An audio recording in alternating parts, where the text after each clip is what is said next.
Hello बच्चों, आज हम लेके आए हैं एक नया टॉपिक क्लास 12 से रिलेट हेनरीज लॉ, जिसको हम बोलते हैं गैस लॉ। अब ये हेनरी लॉ क्या है?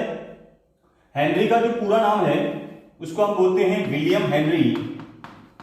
विलियम हेनरी 1803 में इसने एक लॉ दिया था, और जो 1803 में इसने एक लॉ दिया था उस लॉ को हम बोलते हैं हेनरीज लॉ या गैस लॉ। दूसरा पॉइंट, इस लॉ के अंदर क्या बोला था? इस लॉ को देने का रीजन था, इसने एक रिलेशनशिप दिया था। इस लॉ के अंदर एक रिलेशनशिप दिया था, रिलेशनशिप इन बिटवीन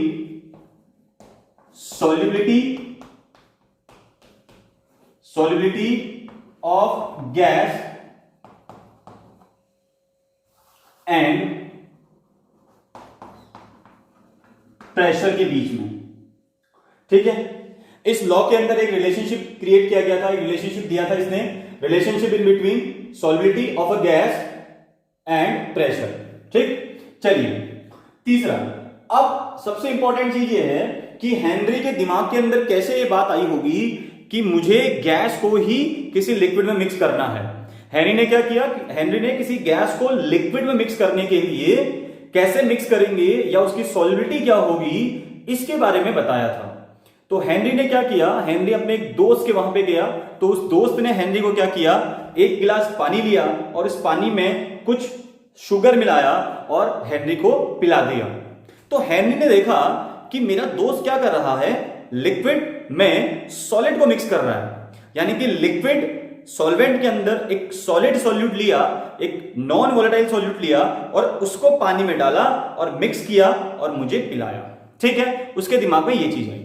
वो फिर अगले दिन दूसरे दोस्त के वहां पे गया, तो उस दोस्त ने उसको रात पे पार्टी पे बुलाया था और उस दोस्त ने क्या किया, उसको वाइन पिला दी पानी में मिक्स करके। यानी कि उस दोस्त ने क्या किया, लिक्विड के अंदर लिक्विड का सॉल्यूशन बना के उसको पिलाया। तो हेनरी के दिमाग में एक चीज स्ट्राइक करी, यार एक दोस्त जो लिक्विड में सॉलिड मिला के दे रहा है मुझे, दूसरा दोस्त जो मुझे लिक्विड में लिक्विड मिला के दे रहा है, तो उसने क्या किया, दिमाग के अंदर एक सोच पैदा हुई कि क्यों मुझे किसी ने लिक्विड के अंदर सॉलिड और लिक्विड की जगह गैस को मिक्स करके नहीं बताया। यानी कि कोई मुझे ये नहीं बताया कि गैस कैसे लिक्विड में सॉल्युबल होगी। तो इसके ऊपर उसने बात करी और एक नई चीज क्रिएट करने की सोची, और 1803 में इसी बेस पे उसने एक लॉ भी जनरेट किया था जिसको बोला हेनरीज लॉ, और वो रिलेशनशिप दिया था उसने solubility of gas and pressure के बीच में। यानी कि हेनरी ने क्या किया 1803 में, उसने सॉल्वेंट के अंदर एक सॉल्वेंट लिया और उस सॉल्वेंट के अंदर उसने चेक किया, अलग अलग गैस को मिक्स करके देखा उसने कि कौन सी गैस कितनी सॉल्युबल होती है। सबसे पहले उसके दिमाग के अंदर यह था कि अगर मैं सॉल्वेंट के अंदर गैस को डालूंगा तो क्या होगा। तो उसने बहुत सारे टेस्ट किए होंगे, बहुत सारे उसने एक्सपेरिमेंट किए होंगे। अब ऐसा तो है नहीं कि उसका फाइनल एक्सपेरिमेंट यही होगा, ये तो उसका लास्ट में कंक्लूजन निकला होगा। फिर उसने क्या किया, अलग अलग गैस को लिया और वाटर के अंदर डिसॉल्व करना स्टार्ट कर दिया या सॉल्वेंट के अंदर डिसॉल्व करना स्टार्ट कर दिया। तो उसने क्या देखा कि कुछ गैस बहुत ज्यादा सॉल्युबल हो रही थी और कुछ गैस क्या हो रही थी, बहुत कम सॉल्युबल हो रही थी। कुछ गैसों को सॉल्युबल करने के लिए ज्यादा प्रेशर देना पड़ रहा था और कुछ गैस को सॉल्युबल करने के लिए कम प्रेशर देना पड़ रहा था। तो इसीलिए उसने बोला कि the solubility of gas in a liquid, किसी भी गैस की लिक्विड में solubility is directly proportional to the pressure of the gas. ठीक है, प्रेशर ऑफ द गैस, यानी कि किसी लिक्विड के अंदर किसी गैस को अगर मुझे मिक्स करना है तो मुझे क्या करना है, उसमें प्रेशर अप्लाई करना है, और जितना ज्यादा मैं प्रेशर अप्लाई करूंगा ना, उतना ज्यादा वो क्या होगी, उसके अंदर सॉल्युबल होगी। क्लियर हो गया मेरी बात? क्लियर समझ में आ गई? तो रिलेशनशिप था। अब उसने क्या देखा कि कौन सी गैसियस, अब आपके दिमाग में सवाल पैदा हो रहा होगा कि सर कौन सी गैस इसमें ज्यादा सॉल्युबल हो रही थी, फिर कौन सी कम हो रही थी। हेनरी ने जब लिक्विड के अंदर यानी कि सॉल्वेंट के अंदर अलग अलग गैस को मिक्स किया था, अलग अलग गैस को डिसॉल्व किया था, तो हर गैस अलग अलग प्रेशर पे उस लिक्विड उस सॉल्वेंट के अंदर क्या हो रही थी, डिसॉल्व हो रही थी। जैसे अगर मैं बोलूं हाईली सॉल्युबल कौन सी थी या मैक्सिमम सॉल्युबल बोल दीजिए, तो मैक्सिमम सॉल्युबल कौन सी गैस थी, मैक्सिमम सॉल्युबल कौन सी गैस थी अपने पास, देखते हैं। जो हेनरी ने हमें बताया वो था NH3, जो कि मतलब मैक्सिमम सॉल्युबल हो रही थी। और वैसे भी NH3 को उसने बोला कि ये सबसे ज्यादा वाटर के अंदर या सबसे ज्यादा सॉल्वेंट के अंदर डिसॉल्व होने वाली गैस थी। उसके बाद उसने बोला CO2, उसके बाद SO2 का नाम लिया, उसके बाद उसने NO2 का नाम लिया, और उसके बाद उसने नाम लिया था, एक और नाम लिया था SO3। तो ये कुछ गैस उसने बताई जो कि पानी के अंदर या जो कि सॉल्वेंट के अंदर सबसे ज्यादा सॉल्युबल थी। उसके बाद उसने बोला कि जो मिनिमम सॉल्युबल हो रही थी, जो मिनिमम सॉल्युबल थी वो कौन सी गैस हो रही थी, सबसे कम सॉल्वेंट जो दिखा रही थी, उनमें जो गैस थी वो थी अपने पास ऑक्सीजन, वो थी अपने पास नाइट्रोजन, वो थी अपने पास हाइड्रोजन, वो थी अपने पास हीलियम और नियॉन, अपने पास रेडॉन, आर्गन। ये सारी गैसें थी जो क्या हो रही थी, पानी या सॉल्वेंट के अंदर कम सॉल्युबल हो रही थी। तो उसने देखा कुछ गैसेस ज्यादा सॉल्युबल हो रही हैं, कुछ गैसेस कम सॉल्युबल हो रही हैं। तुरंत दिमाग के अंदर स्ट्राइक किया कि जो सॉल्युबिलिटी ऑफ गैस होती है वो किस पे डिपेंड करती है भाई, प्रेशर पे डिपेंड करती है। अप्लाई करो तो वो सॉल्युबल होगी, कम अप्लाई करोगे या प्रेशर को रिलीज करोगे तो वो गैस वहां से क्या होने लग जाएगी, रिलीज होने लग जाएगी। ये तो हो गई 3 बातें। अब अगला एक और एग्जांपल से समझाता हूं, फिर पॉइंट पे ही आते हैं। जैसे आप लोगों ने देखा होगा कि आप लोग सोडा पानी पीते हो ना, आप लोग सोडा पानी पीते हो, तो सोडा पानी को कैसे दुकानदार या जो दुकान वाला बनाता है कैसे बनाता है, उसके पास एक बोतल होती है और उस बोतल में इस तरीके से कुछ वो बोतल है, और उस बोतल के ऊपर से क्या होता है, एक इस तरीके से एक कंचा टाइप का होता है, मैं उसका नाम प्रॉपर नहीं जानता, कंचा होता है ना, कीप टाइप की होती है जिससे वो उसको बोतल को बंद करता है ना। वो कुछ या तो कुछ वो अपने पास कांच का बना हुआ होता है, ठीक है, ग्लास वगैरह का बना होता है, तो उसके ऊपर ढकनी लगा देता है। हमारे लैब में भी देखने को मिलती है वो चीज, ठीक है, ऊपर से जो उसका कवर होता है किसी बोतल का, तो वो उसको क्या करता है, उसको बंद कर लेता है, और उसके अंदर नॉर्मल पानी होता है। उसके अंदर क्या होता है, नॉर्मल पानी होता है, जिसको हम बोलते हैं, देखो सोडा वाटर क्या होता है, सोडा वाटर क्या होगा, सोडा वाटर क्या होता है, सोडा क्या हो रहा है, सोडा वाटर क्या होता है, अगर हम वाटर में क्या कर दें, CO2 को मिक्स कर दें, वाटर में क्या कर दें, CO2 को मिक्स कर दें, तो सोडा वाटर बन जाता है अपने पास, ठीक है। तो वो दुकानदार क्या करता है, वो क्या करता है, ऐसे ही बहुत सारी बोतल लेता है, ऐसे क्या करता है, बहुत सारी बोतल में पानी भर देता है। ये पानी अभी नॉर्मल है, ये कोई सोडा वाटर नहीं है, ये नॉर्मल पानी है। सेम ऐसे ही उसमें क्या लगा देता है, वो भी एक कवर लगा देता है, ऊपर से ग्लास का एक कवर होता है, वो कवर लगा देता है। फिर वो कवर को हटा देता है। कवर को हटाने के बाद उसकी एक मशीन होती है उसके पास, आपने देखा होगा उसके पास एक मशीन होती है, उस मशीन को वो उसमें फिट कर देता है। उस मशीन की जो नोक होती है ना, वो बिल्कुल उस बॉटल के साइज के इक्वल होती है, तो वो उसमें फिक्स कर देता है। ऐसे ही यहां भी एक फिक्स कर देता है वो इस तरीके से, ठीक है। लगभग 3 खांचे होते हैं उसमें, 2-3 खांचे होते हैं, ठीक। और यहां से एक क्या होता है, एक हैंडल होता है जिसको वो घुमाता है, और यहां कहीं पे एक मीटर लगा होता है। एक क्या लगा रहता है, मीटर लगा रहता है, जो हमको बताता है, ठीक है, मेजर करता है। क्या मेजर करता है, बात करते हैं। और यहीं पे ठीक एक सिलेंडर भी वो यूज करता है, एक सिलेंडर भी यूज करता है। इनको एक सिलेंडर से कनेक्ट कर देता है वो इस तरीके से, यहां से एक सिलेंडर भी यूज करता है। अब वो सिलेंडर किसका होता है, वो सिलेंडर होता है कार्बन डाइऑक्साइड का। एक CO2 सिलेंडर लेता है वो, और यहां से इसका एक हैंडल होता है इस तरीके से। प्रॉपर डायग्राम मैं आपको नहीं बता पाऊंगा क्योंकि मैं कोई आर्टिस्ट नहीं हूं, मैं सिर्फ एक केमिस्ट्री टीचर हूं, तो मैं आपको उस तरीके से समझाने की कोशिश कर रहा हूं। फील कीजिए टॉपिक को। तो वो क्या करता है, हैंडल को जोर जोर से खींचता है। क्या करता है, हैंडल को जोर जोर से खींचता है, तो इस सिलेंडर से CO2 गैस क्या होती है, इनके अंदर मिक्स होने लग जाती है। अभी पहले ये नॉर्मल वाटर था, अभी क्या था, ये नॉर्मल वाटर था। अब वो क्या करता है दुकान वाला, इस हैंडल को यहां से जोर जोर से खींचने का काम करता है। जब वो इसको घुमाएगा ना, इसको घुमाएगा, घुमाने से क्या होगा, यहां से प्रेशर जाएगा, यानी कि यहां से CO2 गैस जाएगी और इनमें मिक्स होने लग जाएगी। अब एक पॉइंट पे क्या करते हैं, वो देखते हैं, मेजर करते हैं, क्योंकि वो कोई साइंटिस्ट तो है नहीं, वो सिर्फ इस मीटर में चेक करते हैं कि अगर मीटर यहां तक पहुंच गया है तो यहां गैस फिल हो चुकी होगी बहुत ज्यादा, यानी कि यहां पर जो गैस है वो सॉल्युबल हो चुकी है। फिर वो रोक देता है, फिर क्या करता है, इसको हटाता है, ठीक है, और आपको पिला देता है सोडा वाटर। तो इस तरीके से CO2 गैस मिक्स होती है किसके अंदर, वाटर के अंदर, तो जिसको हम सोडा वाटर बोलते हैं, जिसको हम बड़े चॉइस से पीते भी हैं। बात समझ में आ गई। तो यहां पर भी ये लॉ क्या हो रहा है, अप्लाई हो रहा है कि नहीं हो रहा है, क्लियर है। तो यानी कि हमने क्या देखा कि जितना प्रेशर अप्लाई किया उतना गैस क्या होगी, अंदर सॉल्युबल होगी। तो ये व्यवहारिक एग्जांपल है जिसको हम समझ सकते हैं आसानी से सोडा वाटर के एग्जांपल के थ्रू। क्लियर है? यही सेम एग्जांपल आप लोग कहां देखते हैं? कोल्ड ड्रिंक के अंदर देखते हैं। कार्बोनेटेड ड्रिंक बोला जाता है जिनको। कार्बोनेटेड ड्रिंक क्या होती है? जैसे एनर्जी ड्रिंक्स होती है जितनी भी अपने पास, एनर्जी ड्रिंक जितनी भी होती है, कोल्ड ड्रिंक वगैरह जितनी भी होती है, ये सब कार्बोनेटेड ड्रिंक्स के अंदर आती हैं, ठीक है। अब हमने क्या बोला कि जो कोल्ड ड्रिंक होती है, कोल्ड ड्रिंक की जो बोतल होती है, सपोज ये कोल्ड ड्रिंक का बोतल है, ठीक है, ये कोल्ड ड्रिंक का बोतल है, और इस कोल्ड ड्रिंक के बोतल के अंदर क्या होगा? इसके अंदर सिर्फ सबसे पहले आपको लिक्विड दिखाई देगा। सेम वही प्रोसेस की जाती है, इसमें सिर्फ लिक्विड होगा और इसमें ऊपर से प्रेशर अप्लाई किया जाता है, CO2 गैस डाली जाती है।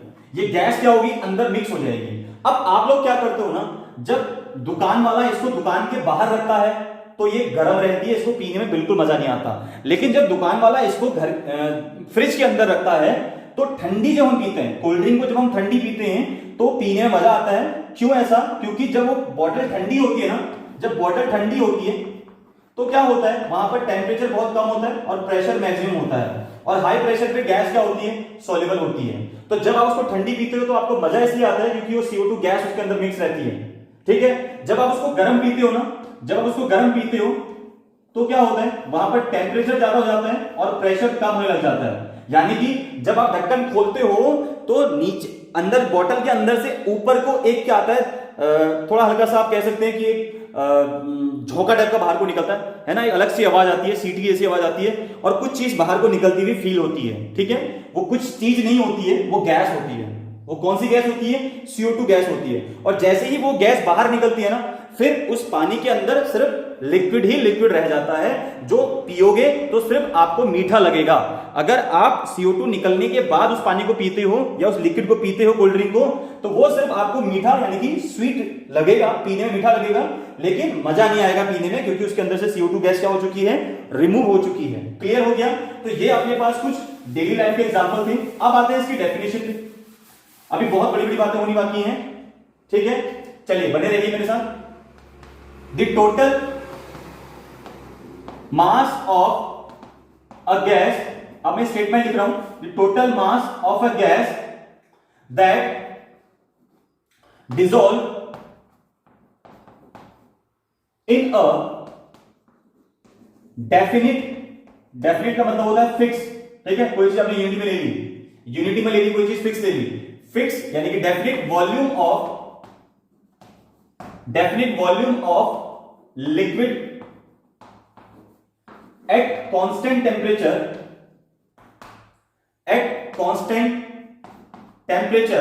is directly proportional to clear हो गया, is directly proportional to the pressure of gas at equilibrium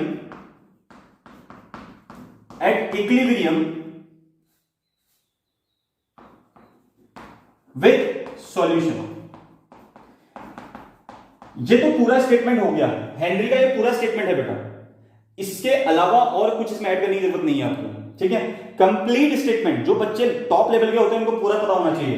the total mass of a gas, किसी गैस का जो टोटल मास होता है जिसको हम किसी लिक्विड के अंदर डिसॉल्व करते हैं, ठीक है।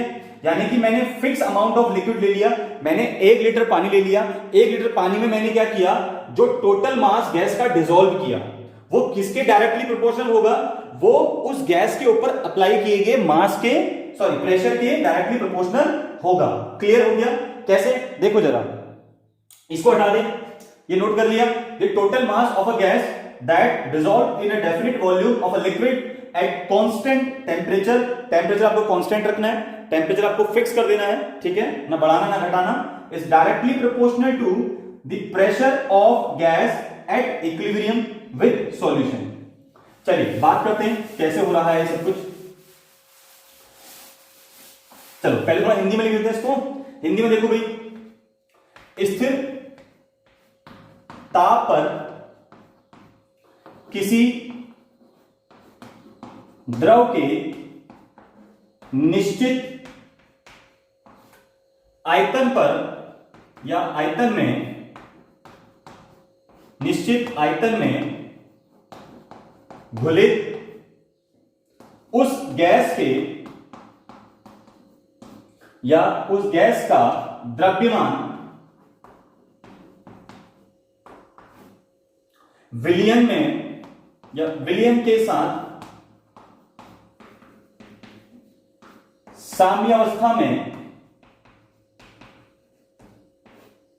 साम्यावस्था पर स्थित गैस के आंशिक दाब बोलो या आंशिक दाब बोलो, ठीक है, लेकिन आंशिक दाब भी ज्यादा बेटर है। आंशिक दाब के समानुपाती होता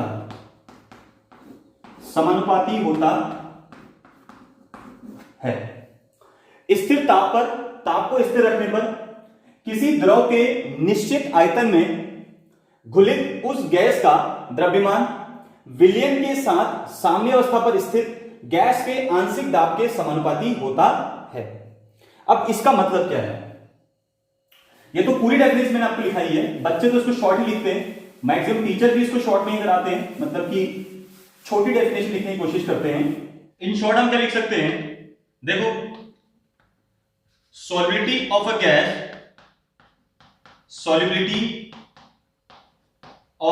gas directly proportional to partial pressure of the gas, ठीक है, of a gas in a liquid, solubility of a gas in a liquid directly proportional to partial pressure of a gas above liquid, या इतना ही लिख दो बहुत है। तो ये हो गया इसका शॉर्ट में स्टेटमेंट कि solubility of gas in a liquid, किसी लिक्विड में गैस की जो सॉल्युबिलिटी होती है वो partial pressure of the gas के डायरेक्टली प्रोपोर्शनल होती है। जितना गैस आप अप्लाई करोगे उतनी ज्यादा सॉल्युबिलिटी यहां पर गैस की होगी। क्लियर हो गया? तो हम क्या लिखेंगे? मास ऑफ द गैस यानी कि m gas is directly proportional to क्या लिखा जाएगा? m गैस यानी कि mass of gas is directly proportional to pressure of the gas. तो मास ऑफ गैस क्या हो जाएगा? Is equal k and partial pressure of gas. हो जाएगा इसका स्टेटमेंट। तो अगर हम गैस के मास के बेसिस पे बात करें, on the basis of mass of the gas, तो the solubility of the gas is directly proportional to the partial pressure of the gas. तो ये तो हो गया मासेस के बेस पे हमने बात किया। अब अगर हम मोल फ्रैक्शन के बेस पे बात करें तो हेनरी का लॉ क्या बनेगा? तो क्या बोलेंगे हम लोग?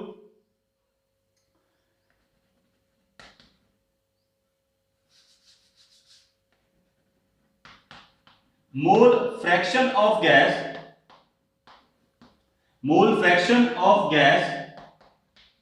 is directly proportional to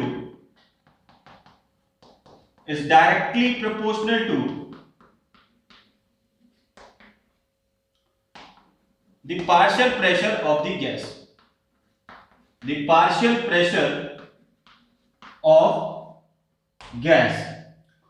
जो मोल फ्रैक्शन होता है गैस का, वो भी गैस का जो मोल फ्रैक्शन होता है वो भी गैस के पार्शियल प्रेशर के डायरेक्टली प्रोपोर्शनल ही होता है।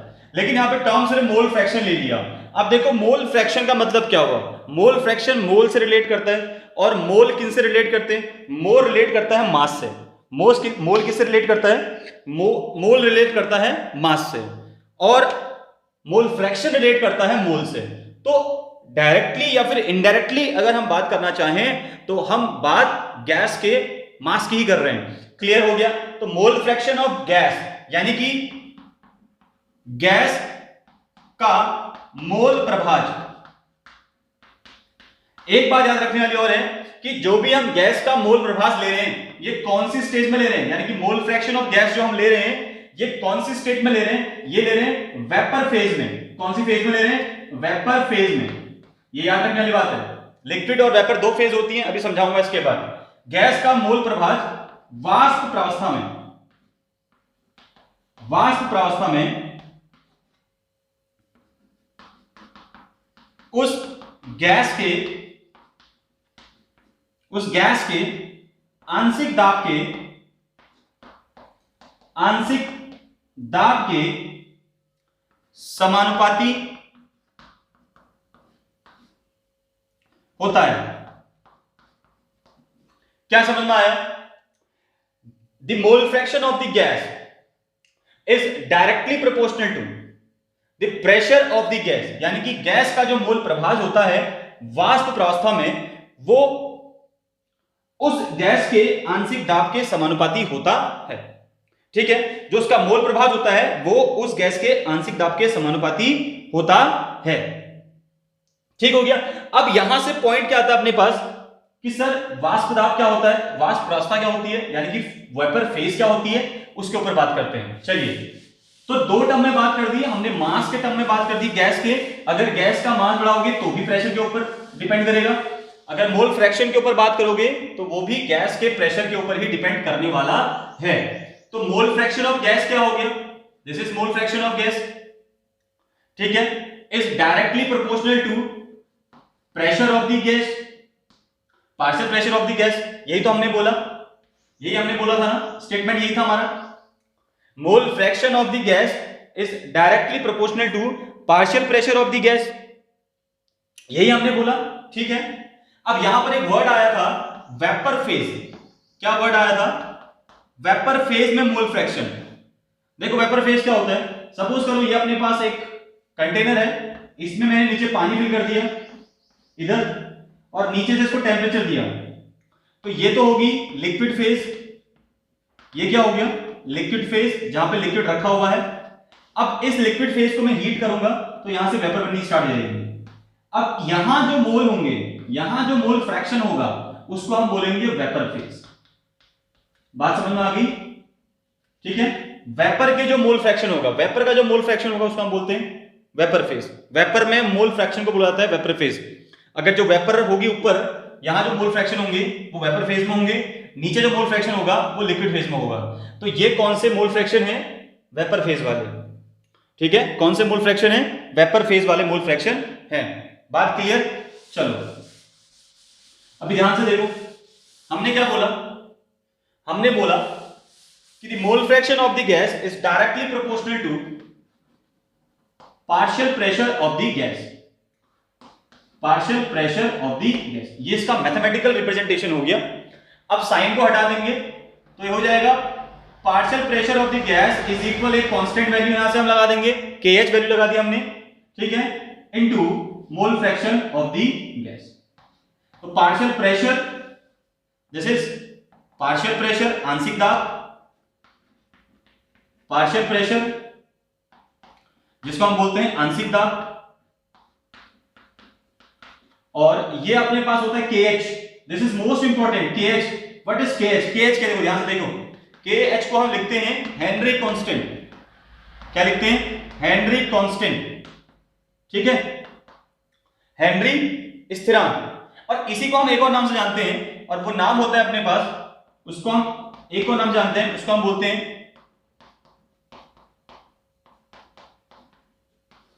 ठीक है, वोलाटिलिटी कांस्टेंट या हेनरी कांस्टेंट। इसको हम लिखते हैं Henry volatility constant, Henry volatility constant. तो इस नाम से भी हम इसको जानते हैं, या इसको बोलते हैं हेनरी कांस्टेंट, या इसको हम बोलते हैं हेनरी वोलेटिलिटी कांस्टेंट। ठीक है, दोनों नाम से हम इसको जानते हैं। अगर ये नाम से पूछते हैं तो भी आपने KH लिखना है, इस नाम से पूछते हैं तो भी आपने KH लिखना है।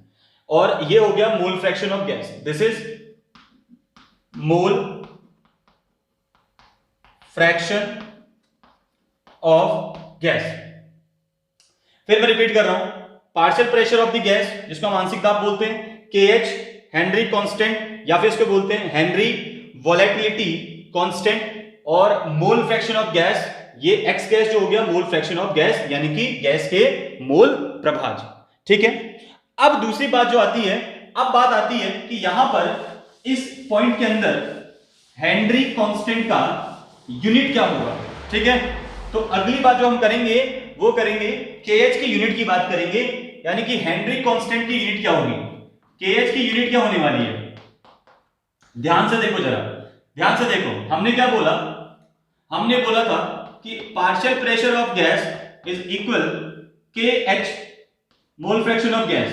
बोलो, मोल फ्रैक्शन तो यूनिट लेस होता है क्योंकि ये रेशियो है, ये क्या होता है, यूनिट लेस होता है क्योंकि ये रेशियो होता है, तो ये यूनिट लेस हो गया, तो फिर क्या हो गया, अपने पास प्रेशर बचा, तो जो प्रेशर की यूनिट होगी वही केएच की यूनिट होगी, तो केएच की जो यूनिट होगी वो किसके इक्वल हो जाएगी, प्रेशर की यूनिट के इक्वल हो जाएगी। जो जो प्रेशर की यूनिट होंगी वो सारी यूनिट इसकी हो सकती हैं। जैसे क्या क्या यूनिट हो सकती है, देखो जरा, जैसे अपने पास हो सकता है बार, एमएमएचजी, ठीक है, और प्रेशर को हम टॉर में लेते हैं, टॉर हो गया अपने पास, ठीक है, और जो जो भी प्रेशर की यूनिट होती हैं, एटीएम हो गया, ठीक, तो वो सारी की सारी यूनिट यहाँ पे हम लोग लिख सकते हैं, एटीएम लिखें, बार लिखें, ठीक है, किलो बार लिखें, और बाकी टॉर पे लिखें, तो ये जो भी प्रेशर की यूनिट होंगी वो सारी की सारी यूनिट केएच की यानी कि हेनरी कांस्टेंट की भी हो सकती है।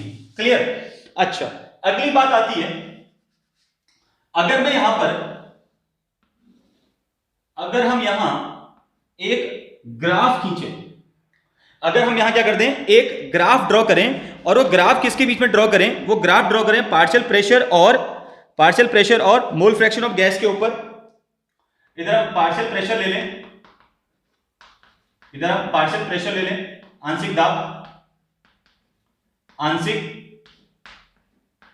दाब, और यहां हम ले लें, इस तरफ हम ले लें मोल फ्रैक्शन ऑफ गैस। तो आंशिक दाब यानी कि पार्शियल प्रेशर और मोल फ्रैक्शन ऑफ गैस के ऊपर इस तरीके से कुछ प्लॉट आता है, तो यहां से प्लॉट के बारे में पूछा जाता है, ठीक है, या हम कह सकते हैं कि जो इसका ढलान होता है, स्लॉट क्या बनेगा, स्लोप क्या बनने वाली है, तो स्लोप जो यहां पे बनने वाली है वो स्लोप बनती है इस तरीके की, कुछ स्लोप पूछता है कभी भी, सपोज ये थीटा हो गया अपने पास, तो स्लोप क्या बनेगा, यहां से एक प्लॉट हमने ड्रॉ किया और इस पे हमने स्लोप बनाया है, किसके बीच में, पार्शियल प्रेशर और मोल फ्रैक्शन ऑफ गैस के बीच में, तो स्लोप हो जाता है, स्लोप हो जाएगा अपने पास, देखो जरा, KH इक्वल हो जाएगा partial pressure of gas divided by mole fraction of gas, यानी कि जो पार्शियल प्रेशर होगा उसको हम मोल फ्रैक्शन से क्या कर देंगे, डिवाइड कर देंगे, this is equals to KH, और KH का जो स्लोप बनेगा फिर क्या बनेगा, वो बनेगा slope is equal tan theta, slope is equal tan theta बराबर P बाई x गैस, यानी कि मोल fraction of gas is equal KH। तो ये स्लोप बनेगा पार्शियल प्रेशर और मोल फ्रैक्शन ऑफ गैस के बीच में, तो ध्यान रहे, नोट कर लीजिए इसको जल्दी से। स्लोप बनेगा tan theta equal partial pressure of gas divided by mole fraction of gas equal KH। साफ अगर नहीं दिखाई देता तो दोबारा से लिख देता हूं इसको। स्लोप हमने बोला क्या बनेगा यहां से, equal tan theta is equal partial pressure of gas divided by mole fraction of gas is equal KH। तो ये स्लोप बनने वाली है यहां से, ये याद रखिएगा। ये कभी भी एक नंबर में चूरन सा क्वेश्चन आ जाता है, तो इस चूरन से क्वेश्चन को हम लोग मिस ना करें। चलिए मिटोल दें। नेक्स्ट देखो भाई, यूनिट की बात कर ली, अब थोड़े से फैक्टर की बात करते हैं। देखो जिसपे सॉल्युबिलिटी डिपेंड करती है, फैक्टर की बात करते हैं जिन पे सॉल्युबिलिटी डिपेंड करती है। सबसे पहला लेते हैं KH, हेनरी कांस्टेंट। सबसे पहले हेनरी कांस्टेंट की बात करेंगे कि हेनरी कांस्टेंट के ऊपर किस तरीके से सॉल्युबिलिटी ऑफ गैस डिपेंड करती है, ठीक है। फैक्टर किसकी बात कर रहे हैं, फैक्टर हम बात कर रहे हैं सॉल्युबिलिटी ऑफ गैस की, यानी कि सॉल्युबिलिटी की बात हो रही है कि कहां सॉल्युबिलिटी ज्यादा होगी, कहां सॉल्युबिलिटी कम होगी। फैक्टर देखते हैं, सबसे पहला KH, ठीक है। चलो, at 20 degree Celsius, at 20 degree Celsius, या फिर बोल दीजिए 293 kelvin, at 20 degree Celsius temperature, या फिर ले लीजिए 293 केल्विन। जैसे जैसे KH का मान बढ़ता है वैसे वैसे, देखो जरा हमने क्या लिखा था, फॉर्मूला हमने लिखा था P gas equal mole fraction of gas and KH, यही लिखा था। अब आगे लिख लो, पीछे लिख लो, कुछ फर्क पड़ने वाला है नहीं। KH and mole fraction of gas, तो बताओ KH बराबर क्या हो जाएगा, KH यानी कि हेनरी कांस्टेंट इज इक्वल हो जाएगा partial pressure of gas divided by mole fraction of gas. तो क्या समझ में आया, जैसे जैसे मोल फ्रैक्शन बढ़ेगा भाई वैसे वैसे केएच की वैल्यू क्या हो जाएगी, कम हो जाएगी। मोल फ्रैक्शन बढ़ेगा तो केएच की वैल्यू क्या हो जाएगी, कम, यानी कि प्रेशर बढ़ेगा तो फिर केएच की वैल्यू क्या हो जाएगी, बढ़ जाएगी। ठीक है, तो देखो जरा, अब अलग अलग गैस के लिए मैं एक टेबल बना रहा हूं, जरा ध्यान से देख लो। सबसे पहले अपने पास है जो गैस अपने पास है और उनकी केएच वैल्यू जो हमारे पास है। देखो सबसे पहले मैंने हीलियम लिखा हुआ है, दूसरी गैस मैंने लिखी हुई है हाइड्रोजन, और तीसरी गैस में लिख रहा हूं ऑक्सीजन। ये तीन गैस मैंने लिख दी, ठीक है, हीलियम, हाइड्रोजन और ऑक्सीजन गैस मैंने लिख दी। ठीक, He, H2 और O2। He की जो KH वैल्यू होती है, हेनरी कांस्टेंट की वैल्यू होती है, इसकी जो हेनरी कांस्टेंट की वैल्यू होती है वो होती है अपने पास लगभग 176 ले सकते हैं, लगभग होती है अपने पास, सॉरी 176 बोला हूं, 140, वैसे 145 एग्जैक्ट होती है, 144 में लिख देता हूं, चलो 144, और ये होती है अपने पास किलो बार में। किस में होती है, किलो बार के अंदर ये यूनिट अपने को देखने को मिलती है। ठीक है, ये यूनिट अपने को देखने को मिलती है किलो बार के अंदर।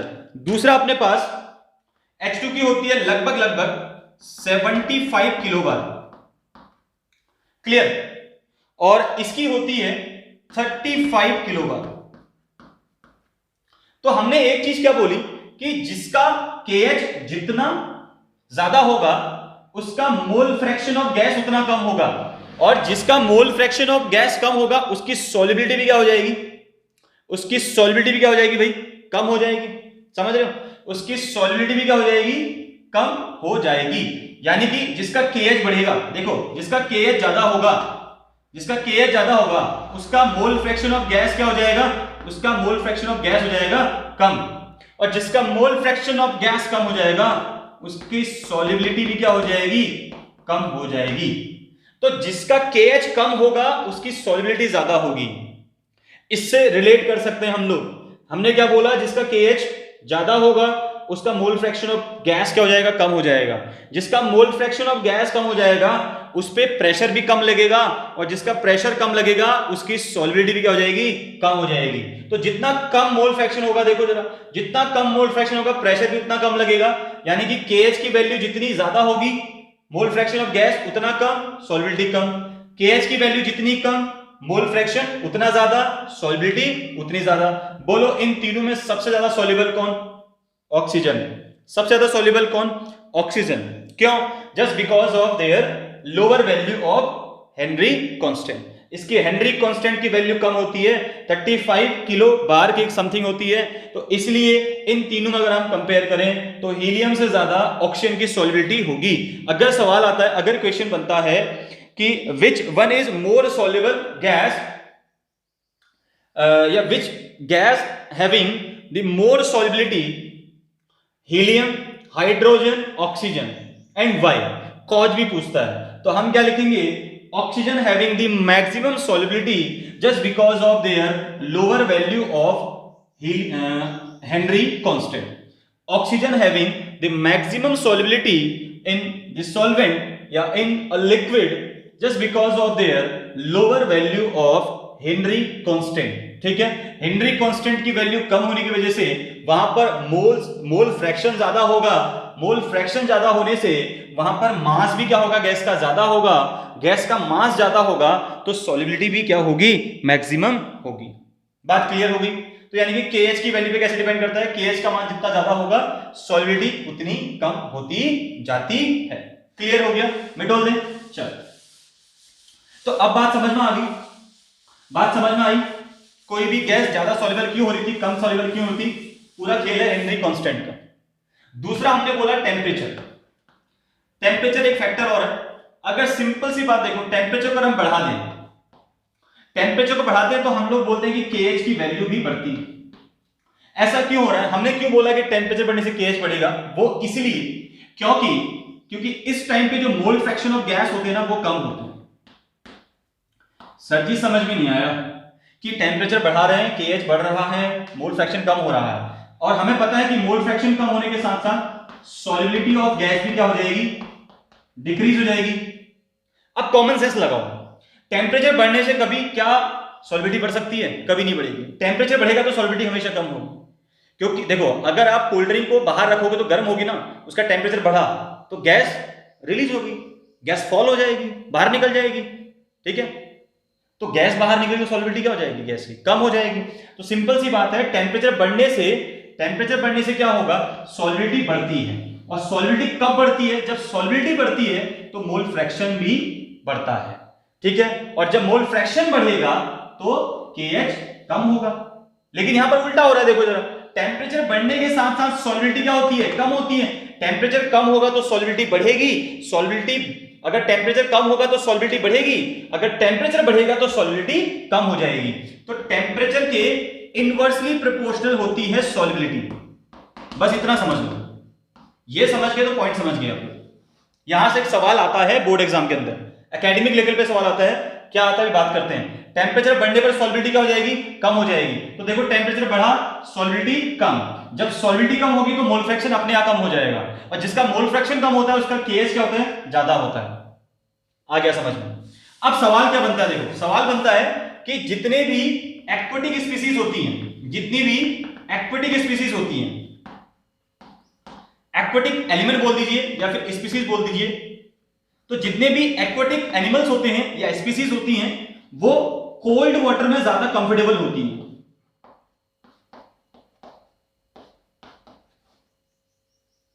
कोल्ड वाटर में क्या होती है? ज्यादा कंफर्टेबल होती हैं। ऐसा क्यों? As compare than hot water, as compare than hot water. Hot water में एक्वेटिक एनिमल्स ज्यादा कंफर्टेबल फील नहीं करती हैं, जबकि कोल्ड वाटर में ज्यादा कंफर्टेबल फील करती हैं। क्योंकि जो हॉट वाटर होगा उस हॉट वाटर का टेम्परेचर क्या होगा? ज्यादा होगा। उस हॉट वाटर का टेम्परेचर ज्यादा होगा तो KH भी क्या होगा? ज्यादा होगा। KH ज्यादा होगा तो सॉल्युबिलिटी ऑफ गैस क्या होगी? वहां पर मिनिमम, यानी कि जो पानी गर्म होगा वहां पर ऑक्सीजन कम सॉल्युबल होगी, और जो पानी ठंडा होगा वहां पर ऑक्सीजन ज्यादा सॉल्युबल होगी। रिलेट कर सकते हो, जो हॉट वाटर होगा उस हॉट वाटर का टेम्परेचर क्या होगा? ज्यादा। टेम्परेचर बढ़ेगा तो उस हॉट वाटर का टेम्परेचर बढ़ने के साथ साथ KH भी बढ़ेगा। अगर KH बढ़ेगा तो वहां पर सॉल्युबिलिटी कम होगी, सॉल्युबिलिटी कम होगी तो इसका मतलब हॉट वाटर के अंदर ऑक्सीजन गैस भी ज्यादा सॉल्युबल नहीं होती है। यानी कि हॉट और कोल्ड वाटर को कंपेयर करें तो कोल्ड वाटर में ज्यादा आपको ऑक्सीजन की अमाउंट मिलती है, और इसीलिए कोल्ड वाटर में ज्यादा कंफर्टेबल फील करते हैं जितने भी एक्वेटिक एनिमल होते हैं। जितने भी जली हमारे पास जीव होते हैं, जो भी जल में रहने वाले जीव होते हैं, वो सब ठंडे पानी में प्रेफर करते हैं रहना। वो ठंडे पानी में रहना चाहते हैं गर्म पानी के बजाय, क्योंकि ठंडे पानी में ऑक्सीजन की मात्रा ज्यादा होती है। क्यों ज्यादा होती है? हेनरी लॉ के अकॉर्डिंग, क्योंकि जो ठंडा पानी होता है वहां पर टेम्परेचर कम होगा, और टेम्परेचर कम होने के साथ साथ क्या होता है? KH की वैल्यू भी कम होती है, और KH की वैल्यू कम होने के साथ साथ क्या होता है? मोल फ्रैक्शन बढ़ता है, और मोल फ्रैक्शन बढ़ने के साथ साथ क्या होगा? सॉल्युबिलिटी भी बढ़ेगी गैस की। क्लियर? तो ये एकेडमिक लेवल पे एक सवाल आता है, इसको नोट कर लीजिएगा। तीसरा जो अपने पास फैक्टर आता है वो आता है अपने पास प्रेशर। तीसरा जो कारक आएगा वो आएगा अपने पास प्रेशर, दाब। तो दाब के भी डायरेक्टली प्रोपोर्शनल होती है गैस, ये तो सभी को पता है। देखो प्रेशर बढ़ने के साथ साथ क्या होगा? सॉल्युबिलिटी ऑफ गैस भी क्या होगी? बढ़ेगी। सॉल्युबिलिटी ऑफ गैस भी क्या होगी? बढ़ेगी, क्योंकि मोल फ्रैक्शन क्या होंगे? ऑब्वियस सी बात है, ज्यादा होंगे। जितना प्रेशर बढ़ाओगे, भैया प्रेशर तभी बढ़ेगा जब मोल फ्रैक्शन बढ़ेगा। यानी कि जब आपके पास गैस की अमाउंट ज्यादा होगी ना, तभी तो आप प्रेशर बढ़ाओगे।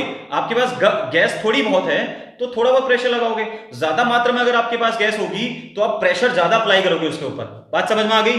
तो जितना प्रेशर बढ़ेगा सॉल्युबिलिटी बढ़ेगी, और मोल फ्रैक्शन ऑफ गैस भी क्या हो जाएगा? बढ़ जाएगा। तीनों चीज बढ़ेंगी एक साथ, कोई दिक्कत नहीं है इसके अंदर, समझ में आता है आराम से। तो ये थे अपने पास तीन फैक्टर। अब अगली बात करते हैं हेनरी लॉ की लिमिटेशंस की, फिर एप्लीकेशन चैप्टर खत्म, मतलब ये टॉपिक खत्म। अब बात करते हैं लिमिटेशंस की। हेनरी लॉ लिमिटेशन, यानी कि जिनको हम बोलते हैं कमियां बोल सकते हैं, ठीक है, या फिर क्या बोलते हैं इनको और हिंदी में वर्ड, कुछ वर्ड और यूज कर सकते हैं इसके लिए। कमियां की जगह कुछ और वर्ड यूज कर सकते हैं, ठीक है। जैसे हिंदी में इसको एक और वर्ड से हम जानते हैं, सीमाएं बोल सकते हैं, ठीक है। क्या क्या इसकी सीमाएं हैं, कहां से बाहर नहीं जा सकता। तो हेनरी लॉ कहां काम करेगा, कहां काम नहीं करेगा, यह सबसे इंपॉर्टेंट बात है। देखो हेनरी लॉ की तीन सबसे इंपॉर्टेंट एप्लीकेशन मैं आपको बताता हूं। हेनरी लॉ की 3 सबसे इंपॉर्टेंट एप्लीकेशन मैं आपको बताता हूं, सबसे इंपॉर्टेंट एप्लीकेशन, ध्यान दीजिएगा इस बात पे, सबसे important application, again I repeat, सबसे इंपॉर्टेंट एप्लीकेशंस, सबसे इंपॉर्टेंट मतलब एप्लीकेशंस का मतलब सॉरी एप्लीकेशन जो बोल रहे हैं कमियां, लिमिटेशंस क्या है 3, सबसे इंपॉर्टेंट लिमिटेशंस क्या होंगी, सबसे पहली अपने पास है, it is applicable for only, applicable for only ideal gas,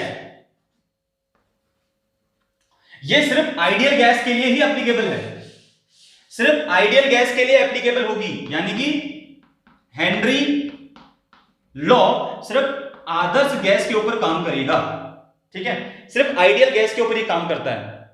लेकिन अगर मेरे पास कोई रियल गैस हो, कोई वास्तविक गैस हो, तो क्या मैं वास्तविक गैस को रियल आइडियल गैस के अंदर कन्वर्ट नहीं कर सकता? कर सकता हूं, अगर मैं प्रेशर क्या कर दूं, कम कर दूं। अगर हम प्रेशर को रिड्यूस कर दें तो एक रियल गैस किसकी तरह काम करती है, real gas act as a ideal gas, ठीक है, समझ में आ गई बात? तो अगर प्रेशर कम रखेंगे तो एक रियल गैस भी फॉलो कर सकती है हेनरी लॉ को, ठीक है, अदरवाइज हेनरी लॉ सिर्फ एप्लीकेबल होता है आइडियल गैसेस के लिए, हेनरी लॉ सिर्फ काम करेगा आइडियल गैस के ऊपर, लेकिन रियल गैस के ऊपर एक कंडीशन में काम करेगा, अगर आप रियल गैस में प्रेशर क्या कर दें, लो कर दें, क्योंकि लो प्रेशर पे एक रियल गैस जो होती है एक आइडियल गैस की तरह बिहेवियर करती है। आपके क्वेश्चन भी आया था, एकेडमिक लेवल पे आता भी है कि ऐसी कौन सी कंडीशन है जिस कंडीशन पे रियल गैस एक आइडियल गैस की तरह बिहेव करती है। तो रियल गैस आइडियल गैस की तरह बिहेव कब करती है, जब आप वहां पर प्रेशर क्या कर देते हो, कम कर देते हो। जब प्रेशर को रिड्यूस कर दोगे, प्रेशर को कम कर दोगे, तो क्या हो जाएगा, अपने पास जो रियल गैस होगी वो आइडियल गैस की तरह बिहेवियर दिखाती है। क्लियर हो गया? पहली लिमिटेशन ये है, यानी कि पहला नियम, पहला खामी क्या लिखोगे, सीमाएं क्या लिखोगे, पहली limitation, Henry law only applicable for the ideal gas, but एक केस ऐसा होता है जब रियल गैस में प्रेशर रिड्यूस कर देते हैं, प्रेशर कम कर देते हैं, तो ओनली उस केसेस पे क्या होता है कि जो रियल गैस होती है वो आइडियल गैस की तरह बिहेव करती है। क्लियर? ठीक है, एक आदर्श गैस के लिए ही हेनरी का नियम लागू होता है, परंतु कम दाब पर एक वास्तविक गैस भी आदर्श गैस की तरह व्यवहार करती है, इसलिए उस दशा में या उस नियम पर, उस शर्त पर एक वास्तविक गैस भी या वास्तविक गैस के ऊपर भी यह नियम काम करता है, बट उसके अलावा किसी भी कंडीशन में काम नहीं करेगा। चलिए, पहला तो यह हो गया।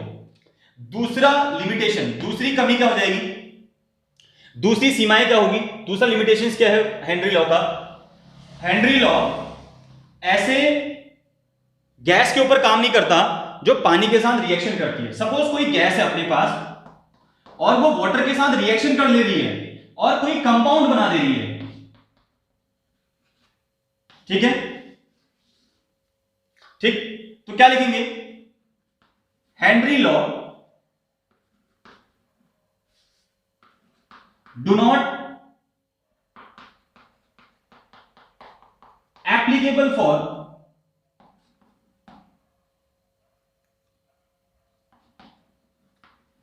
those gases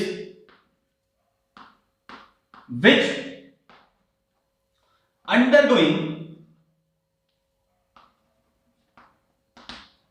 या which undergo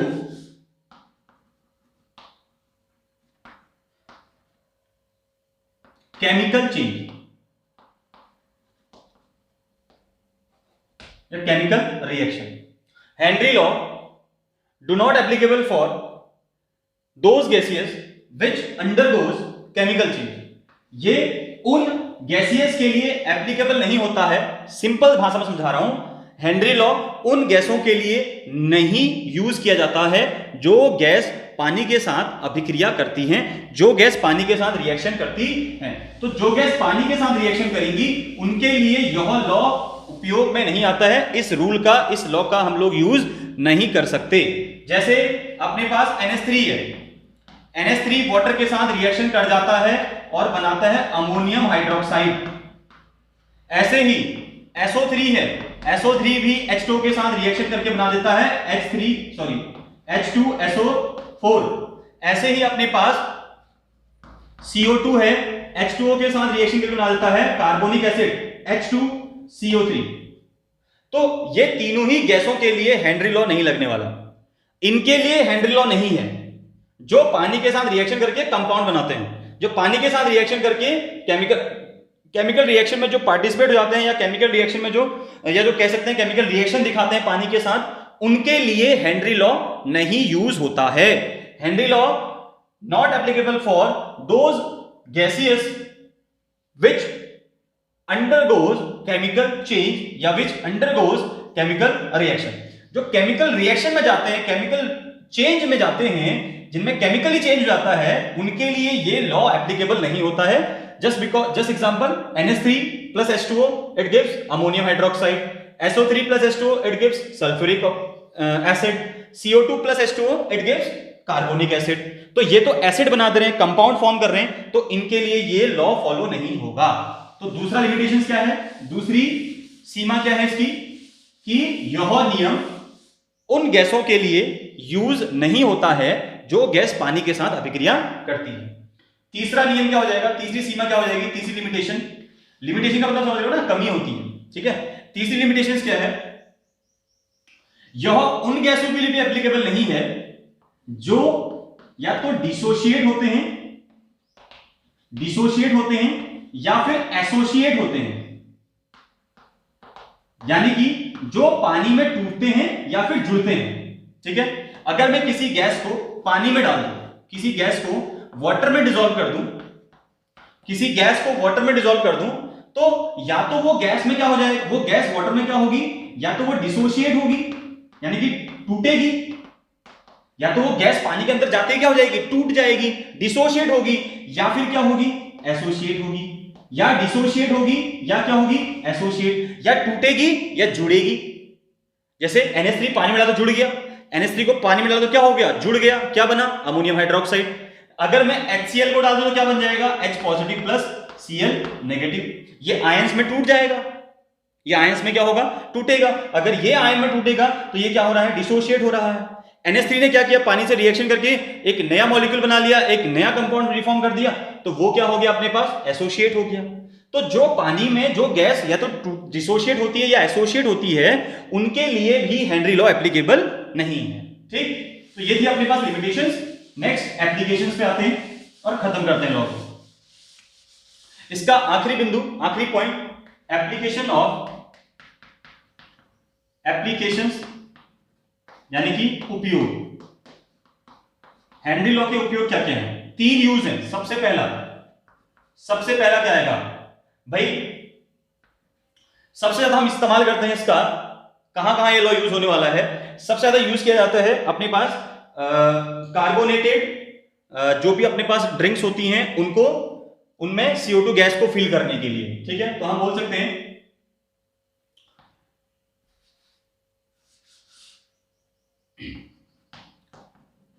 in the mixing of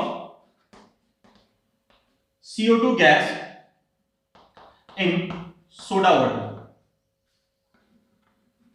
soda water बोल दीजिए या फिर कार्बोनेटेड ड्रिंक बोल दीजिए, ठीक है। हम क्या कह रहे हैं कि सोडा वाटर या फिर कार्बोनेटेड ड्रिंक जो आपकी कोल्ड ड्रिंक वगैरह आती है, ठीक है, सॉफ्ट ड्रिंक जो होती है अपने पास, तो कार्बोनेटेड ड्रिंक या फिर किसी सोडा वाटर के अंदर CO2 को मिक्स करना, ठीक है। ये सबसे पहला एप्लीकेशन है इसकी, सबसे पहला यूज। भैया किसी भी कार्बोनेटेड ड्रिंक के अंदर या सोडा वाटर के अंदर आपने CO2 को मिक्स करना है, तो ये सबसे पहली एप्लीकेशन है कि किस तरीके से हम CO2 को इसके अंदर मिक्स करेंगे।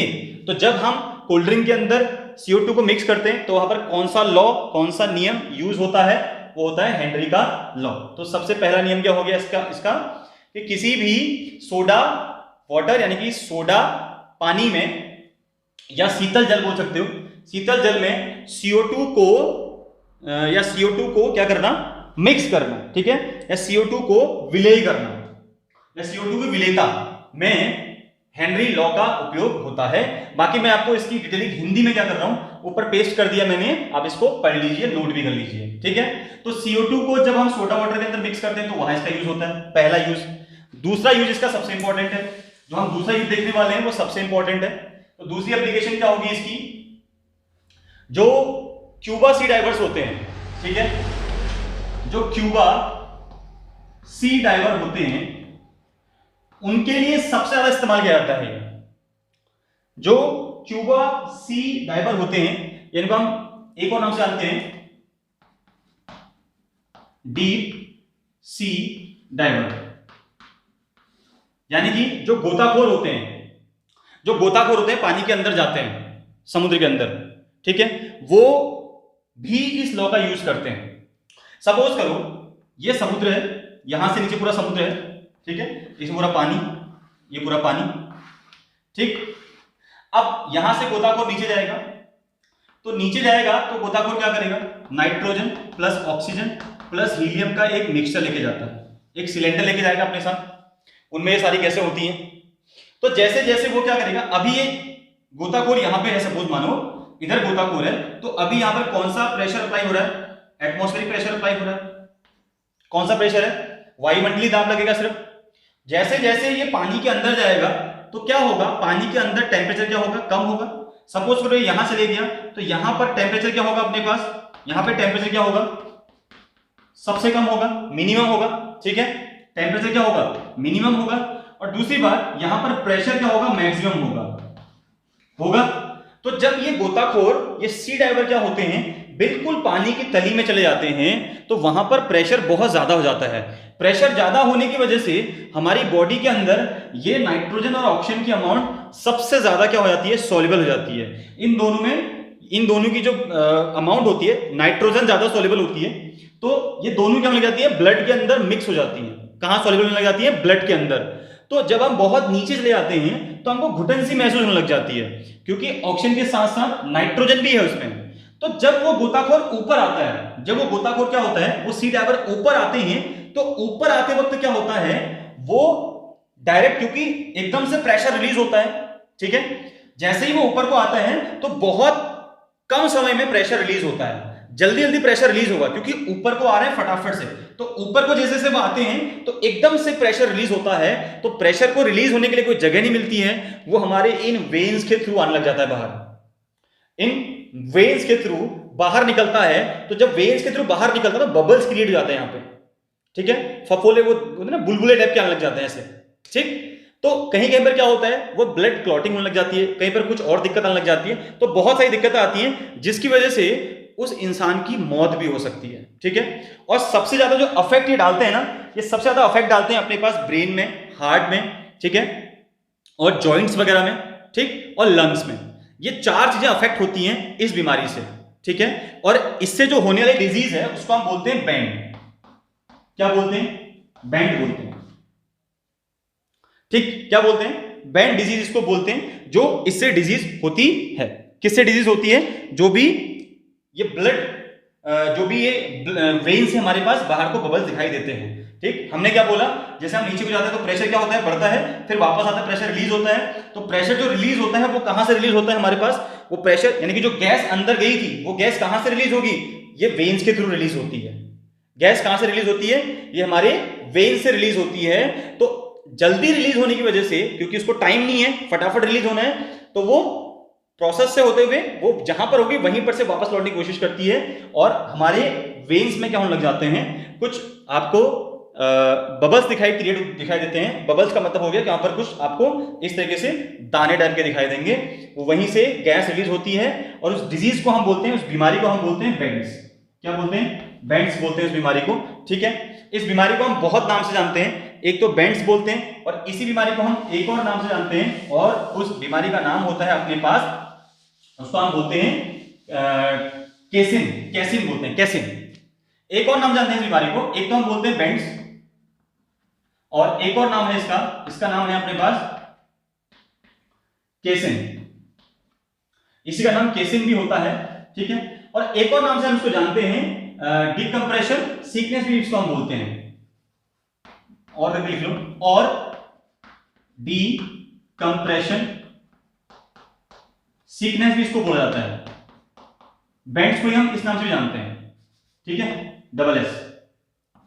बेंड्स बोल दो, केसिन बोल दो, या फिर डीकंप्रेशन सीकनेस बोल दो, ये तीनों ही बीमारियां एक जैसी एक ही हैं, और इनमें सबसे ज्यादा अफेक्ट करती हैं वो करती हैं हार्ट को, ये हार्ट को अफेक्ट करती हैं, लंग्स में इनका इफेक्ट पड़ता है, ठीक है, ब्रेन पे इसका इफेक्ट पड़ता है, और इसका पड़ता है जॉइंट्स वगैरह पे, जो जॉइंट्स आपके बॉडी में होते हैं वहां पे भी इसका फर्क देखने को मिलता है। तो ये इन पार्ट्स को बॉडी के अफेक्ट करते हैं, ठीक है, क्लियर हो गया, इतनी बात समझ में आ गई।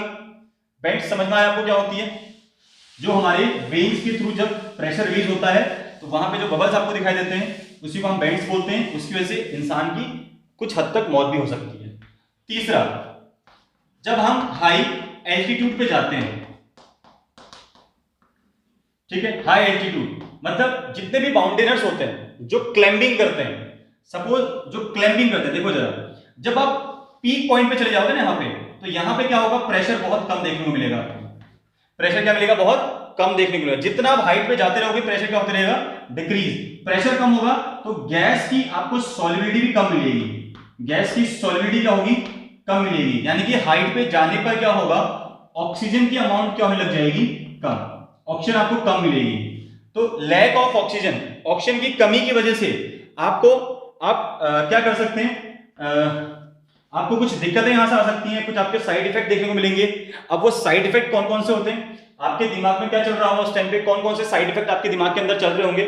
जैसे एक तो आपको हो सकता है मेंटल कंफ्यूजन बोल सकते हैं, जब ऑक्सीजन की अमाउंट कम होगी तो आपको मेंटली कंफ्यूजन हो सकते हैं, तो मेंटल कंफ्यूजन यहां पर सबसे इंपॉर्टेंट ये आपको वहां पर हो सकता है ना। आप बहुत ज्यादा थकावट महसूस कर सकते हैं, ठीक, तो आप थकावट महसूस करेंगे, आपको मेंटल कंफ्यूजन वहां पर होगा, ठीक है, टायर्ड फील करेंगे आप, मेंटल कंफ्यूजन वहां पर थोड़ा सा आपको, क्योंकि ऑक्सीजन की अमाउंट कम है तो दिमाग थोड़ा सा कम काम करेगा, हो सकता है। तो ये दिक्कतें आपकी बॉडी के अंदर आ सकती हैं, ठीक है। और ऑक्सीजन की कमी से यहां पर एक डिजीज होती है, एक रोग होता है, एक बीमारी होने लग जाती है, उसको बोलते हैं एनॉक्सिया। क्या बोलते हैं, एनॉक्सिया, ठीक है, यहां पर एक बीमारी होती है, इसको बोलते हैं एनॉक्सिया, यहां पर डिजीज होती है, उसको हम बोलते हैं एनॉक्सिया। क्लियर हो गया। तो हमने क्या बोला हेनरी लॉ में कि भैया ये तीन एप्लीकेशन सबसे इंपॉर्टेंट इसकी होती हैं। सबसे पहला हमने बोला कि कोल्ड ड्रिंक की बोतल जो होती है, यानी कि जो कार्बोनेटेड ड्रिंक्स होती हैं, उनमें हम CO2 को मिक्स करने के लिए इस लॉ का यूज करते हैं। दूसरा, गोताखोरी में, यानी कि क्यूबा डाइवर्स के लिए, क्यूबा सी डाइवर्स के लिए इसका इस्तेमाल किया जाता है जब हम नीचे जाते हैं। अच्छा, क्यूबा सी डाइवर्स में एक चीज बताओ कि हम लोग नाइट्रोजन को ऑक्सीजन के साथ ना ले जाकर हम ऑक्सीजन के साथ हीलियम को ले जाते हैं, क्योंकि हमने अभी KH वैल्यू देखी थी हीलियम की। हीलियम जो होती है लगभग इनसॉल्युबल होती है ब्लड के अंदर, बहुत कम मात्रा में सॉल्युबल होती है, इसलिए हम ऑक्सीजन को लेके जाते हैं हीलियम के साथ, क्योंकि हीलियम क्या होती है, बहुत कम सॉल्युबल होती है, क्योंकि उसकी KH का मान बहुत ज्यादा होता है, इसलिए हम हमेशा क्या लेके जाते हैं, हमेशा लेके जाते हैं हीलियम को ऑक्सीजन के साथ। आई होप आपको आज का लेक्चर बहुत अच्छे समझ में आ गया होगा। हेनरी लॉ के बारे में कोई डाउट्स नहीं होंगे, ठीक है, इरेज करते हैं इसको। तो एक बार मैं फटाफट से आपको समरी करवा देता हूं पूरी की पूरी, क्या क्या समरी थी। देखो लिमिटेशंस में एक और लिमिटेशंस रह गई थी, लास्ट लिमिटेशंस रह गई थी। अगर प्रेशर बहुत ज्यादा हो जाए, प्रेशर बहुत हाई हो जाए, ठीक है, मतलब हाई का मतलब बहुत हाई प्रेशर पे भी, बहुत हाई प्रेशर पे भी ये हेनरी लॉ काम नहीं करता है, बहुत हाई प्रेशर पे भी हेनरी लॉ काम नहीं करेगा। और दूसरा, बहुत लो टेम्परेचर पे भी, बहुत लो टेम्परेचर पे भी हेनरी लॉ काम नहीं करेगा। दो पॉइंट और याद रखना, लास्ट में फिनिशिंग कर रहे हैं इसकी, ठीक है। दो और लिमिटेशन, दो और सीमाएं, बहुत ज्यादा प्रेशर पे भी, very high pressure, Henry law काम नहीं करेगा, very low temperature, Henry law काम नहीं करेगा। बाकी लिमिटेशन जो मैंने बताई हैं एज यूजुअल वही याद रखनी है। क्लियर, ये दो पॉइंट छूट गए थे, तो ये 2 पॉइंट आपको याद रहने चाहिए। तो ये था हेनरी का नियम कि जो गैस होती है, गैस की सॉल्युबिलिटी होती है, वो उसके पार्शियल प्रेशर के डायरेक्टली प्रोपोर्शनल होती है। और इस पे क्वेश्चन मैं आज नहीं लगा पा रहा हूं क्योंकि टाइम नहीं है, वीडियो बहुत लंबी हो गई है। नेक्स्ट वीडियो में कोशिश करेंगे क्वेश्चंस के ऊपर। आई होप आपको ये वीडियो बहुत अच्छी लगी होगी, पसंद आई होगी, और प्लीज रिक्वेस्ट कर रहे हैं इस वीडियो को ज्यादा से ज्यादा शेयर करें, और जिन्होंने अभी तक सब्सक्राइब नहीं किया है वो कर लें, बेल आइकन जरूर प्रेस कर लें, जो भी नोटिफिकेशन आपके पास होंगी वो सबसे पहले आपके पास पहुंचेंगी और आप उसको देख पाएंगे। ठीक है, मिलते हैं एक नई वीडियो के साथ, तब तक के लिए